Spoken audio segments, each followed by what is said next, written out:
sayang seperti mati lampu. Kita itu melewati masa seleksi administrasi dulu sebelum ke tes SKD, kemudian ke tes SKP. Nih kebetulan keterima juga di CPN SKPU, ya udah happy aja. Apa mas?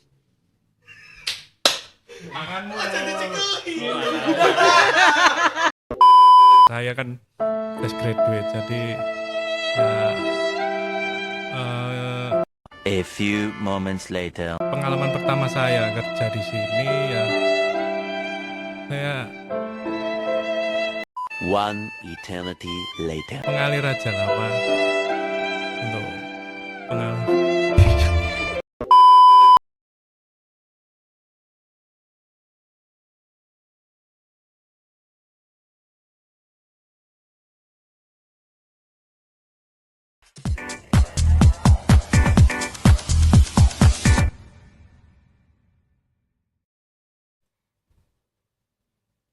Halo teman pemilih, kembali lagi bareng aku Riza di podcast KPU Kabupaten Gresik. Hari ini kita bakal ngobrol seru dengan tema tak kenal maka tak sayang. Karena tema kita yang relatable banget. Nah, sekarang kita kedatangan tamu dari CPNS KPU Kabupaten Gresik. Ada Linda dan Tata. Di podcast kali ini kita akan menjadi 2 part, yaitu dengan Linda dan Tata. Yang part keduanya nanti ada Imron, Aang, dan Muslimin. Lah, setelah itu kita perkenalan dulu aja kali ya sama Linda dan Tata. Boleh perkenalkan secara singkat nama, dari divisi apa, dari subak apa, dan asalnya dari mana? Oke, halo teman pemilih. Perkenalkan, namaku Tata dari Subbagian Partisipasi Hubungan Masyarakat dan SDM. Asalku dari Madiun ya, Kak. Oh, jauh ya? Iya, lumayan sih. Halo teman pemilih, saya Linda dari Subbagian Teknis Penyelenggaraan Pemilu dan Hukum, asal saya dari Gresik. Oh, asli Gresik ya, Kak ya?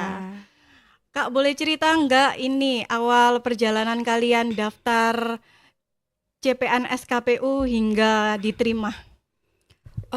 Dari saya dulu nih ya. Ya, oke. Kalau dari saya itu kita itu melewati masa seleksi administrasi dulu sebelum ke tes SKD, kemudian ke tes SKB. Jadi kalau masa seleksi administrasi itu khususnya di instansi KPU itu kita itu kan join grup nih Kak via Telegram sebelum ada grup internal yang di WhatsApp khususnya instansi KPU nih ya. Terus di seleksi administrasi itu jadi kan banyak tuh dari grup itu pesaing-pesaing kita dari seluruh Indonesia, khususnya di semua zona yang ada di Indonesia ini ya. Terus itu ada beberapa orang itu yang share terkait surat pernyataan seperti format kayak gitu. Nah itu kan bisa memicu antar pesaing tuh Kak. Nah, jadi di situ tuh jadi banyak yang nggak lolos Kak di seleksi administrasi, dan alhamdulillah saya dan teman-teman saya juga lolos dan kita tidak ada halangan sih di situ. Kamu juga pakai format tadi? Kalau saya sendiri sih nggak menggunakan itu, soalnya saya ketik manual sendiri. Jadi saya nggak ambil yang dari grup itu sih. Terus alhamdulillah saya lolos seleksi administrasi. Kemudian lanjut tes SKD lah. Kalau tes SKD itu perjuangan saya ikut beberapa bimbel nih yang ada di platform seperti bimbel yang lagi rame tuh kayak bimbelnya Viracun sama Alfaiz itu Kak. Itu membantu sekali sih. Jadi kita juga belajar dari tryout kayak gitu. Terus bimbel, terus kita juga nonton YouTube, terus nonton Instagram atau TikTok, banyak banget sih Kak. Kemudian alhamdulillah juga saya lolos lanjut ke tes SKB. Lah, tes SKB ini itu apa ya? Posisi yang kita lamar itu Kak, kebetulan posisi yang baru. Kalau untuk saya sendiri itu penyusun materi hukum dan perundang-undangan. Jadi di posisi yang saya lamar ini masih itu Kak, sedikit gitu loh Kak. Jadi kita itu harus mengulik materi-materi yang ada di penyusun materi hukum itu yang sangat luas, mulai dari kita yang kuliah semester 1 belajar tentang ilmu hukum, kemudian pengantar ilmu hukum. Ya, seperti itulah. Kemudian ketika tes SKB juga, kalau saya itu tes SKB saya ambil yang tesnya itu di Surabaya. Nah, itu Kak, kita tesnya itu kan jadwalnya kan yang pertama, ya bisa dibilang yang pertama dibandingkan anak-anak yang lain yang kebetulan mereka itu juga ambil di instansi KPU zona Jawa Timur. Tetapi mereka itu kebanyakan itu udah pada dapat dari anak-anak yang zona yang lain gitu Kak. Jadi itu kan bisa menghambat kita nih, karena kan yang sebetulnya kita bisa lolos di formasi kayak 174 itu yang dibutuhkan, ya takutnya nanti saya bisa ke mundur karena mereka yang pada berbuat curang gitu. Kalau itu boleh saya. tahu jurusan kamu apa Nda?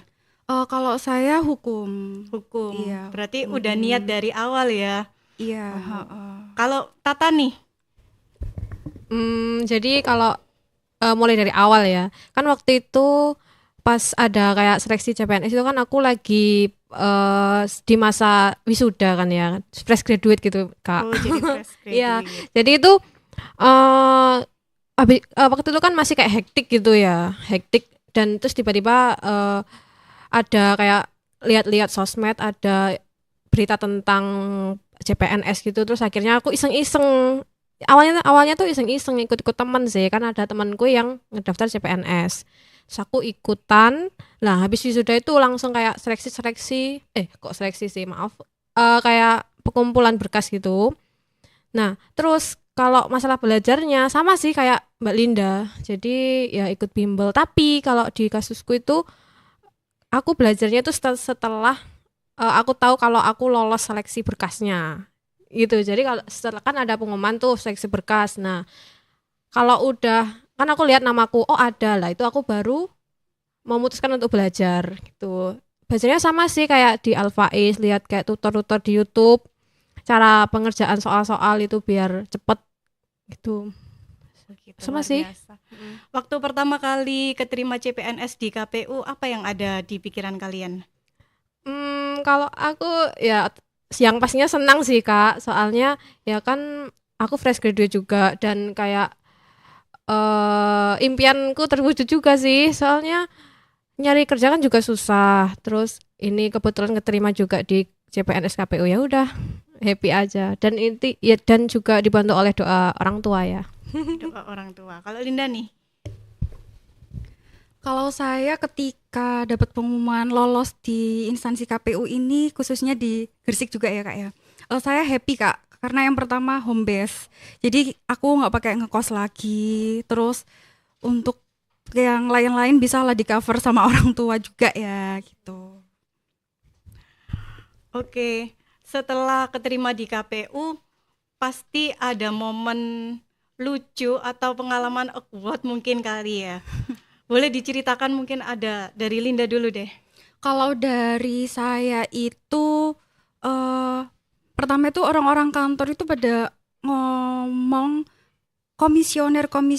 Nah, saya kan masih awam ya, komisioner itu siapa sih ya? Komisioner itu sama nggak sih sama kayak komisaris gitu? Komisioner itu PNS juga nggak sih sama kayak kita gitu sih Kak? Aku pertama mikirnya gitu. Oh, jadi masih belum tahu siapa-siapa itu. Jadi belum ada pengalaman di kepemiluan sama sekali ya kalian? Belum. Kalau Belum saya ada. belum ada. Kalau Tata nih? Oke, kalau aku itu pengalaman lucunya ya, kan aku kan aslinya Madiun ya, dan orang-orang di KPU Gresik itu rata-rata bicaranya tuh pakai bahasa Jawa, logatnya tuh logat Surabaya Gresik lah. Dulu pas waktu aku kuliah itu kan biasanya orangnya pakai bahasa Indonesia, jadi nggak terlalu berbeda gitu logatnya. Dan kan aku kalau bicara gini, kalau pakai bahasa Jawa itu kan masih pakai logat-logat Madiun gitu ya. Dan itu sering di roasting gitu sama orang-orang sini, tapi lucu juga. Contoh nih, boleh dicontohkan nggak? Apa ya itu? contohnya? Kayak itu bahasa Indonesianya kan pernah, kalau di Madiun itu nate. Nate ya, kalau di Inggris itu apa ya? Pernah. Oh iya ya, itu kadang tahu. ya itu salah satunya itu. Jadi lumayan kental ya perbedaan Ya walaupun sama-sama Jawa. Oke. Baik. Terakhir nih, apa harapan kalian sebagai CPNS baru di KPU Gresik untuk KPU Kabupaten Gresik? Harapanku ya semoga orang-orangnya tetap positive vibes. Dan semoga tetap apa ya, kayak tetap rukun, solid, dan orangnya pokok tetap baik-baik gitu. Tetap positive vibes. Kalau Linda? Kalau dari saya semoga KPU Kabupaten Gresik tetap menjaga nilai profesionalitas dan integritas dan netralitas. Oke, mantap sekali teman-teman. Baik. Setelah kita tahu cerita Tata dan Linda, sekarang kita lanjut ke part 2 bersama Imron, Aang, dan Muslimin.